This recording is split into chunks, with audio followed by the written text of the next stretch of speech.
지옥은 공간이 아니라 상태에 더 가깝다. 아르헨티나의 소설가 보르헤스가 했다는 이 말은 아마 연상호 감독의 지옥을 가장 잘 설명하는 표현일 겁니다. 작품은 마치 그 말을 참고라도 한 것처럼 제목이 지옥임에도 우리가 생각하는 실제 공간으로서의 지옥은 전혀 그리지 않고 있으니까요. 그 대신 작품은 지옥의 상태에 가까워져가는 현실의 모습들을 묘사하고 있습니다. 그리고는 언제나 지옥을 멀리해야 한다고 소리 높여 외쳐왔었던 종교가 오히려 누구보다도 현실을 지옥의 상태에 더 가깝게 만들어가고 있음을 역설하면서 종교에 대한 비판의 메시지를 과감하게 담아내고 있죠. 내가 딱히 큰 잘못이나 나쁜 짓을 저지르지 않아도 우리의 삶에는 수많은 고통들이 찾아오곤 합니다.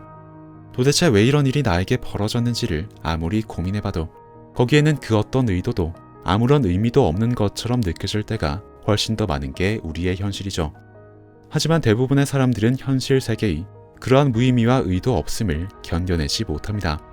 왜냐하면 우리가 살아가고 있는 인간의 삶이란 것 자체가 모든 요소들을 의도와 계획을 갖고 매일의 일상으로 쌓아 올리지 않으면 제대로 성립조차 되지가 않는 의도의 과정 그 자체이기 때문이죠.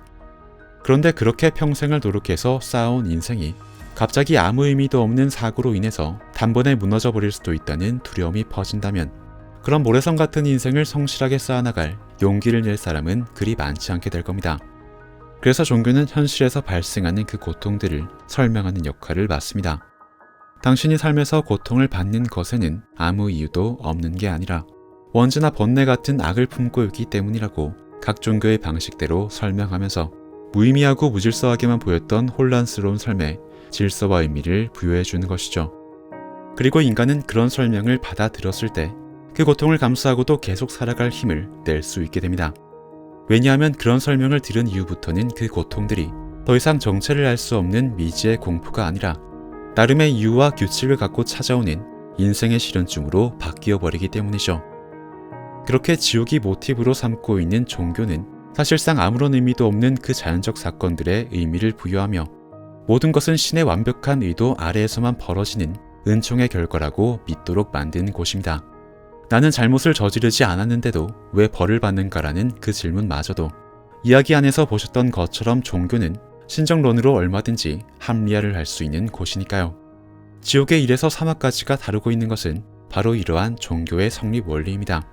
정진수 의장은 진실을 알고 있음에도 이 세계의 질서를 유지시킨다는 명목을 내세우면서 신의 이름 뒤에 진실을 숨겨두려는 종교 지도자의 모습을 보이고 있죠.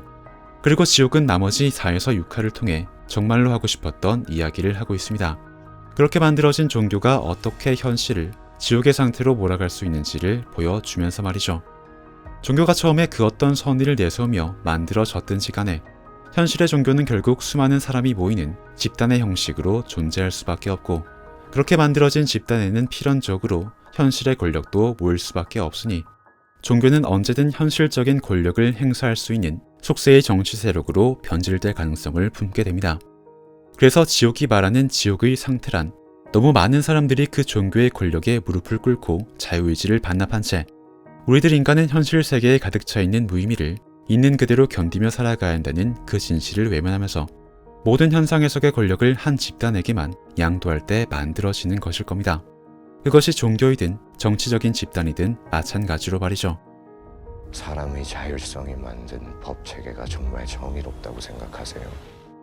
다시 말해 인간의 자율성을 말했던 진경훈 형사 같은 사람마저도 그 현실의 진실 앞에서 침묵하기를 선택할 때 세상은 지옥의 상태에 더욱더 가까워지게 된다는 것이죠.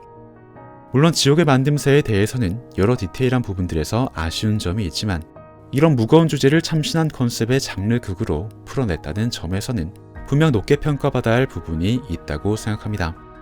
그리고 염력과 반도의 엄청난 이연타 충격이 아직까지도 잔상으로 남아있었는데 이 정도면 연상호 감독의 꽤나 괜찮은 마네타가 아니었나 싶기도 하고 말이죠.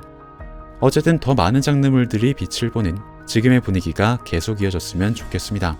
지금처럼 한국의 컨텐츠가 지속적으로 주목을 받으면서 산업의 규모를 다음 단계로 점프업 시킬 수 있는 발판을 얻게 된다면 지옥에서처럼 조금 아쉬웠던 사소한 연출의 디테일까지도 하나하나 신경을 쓸 수 있는 그런 환경이 언젠가는 만들어질 테니 말이죠.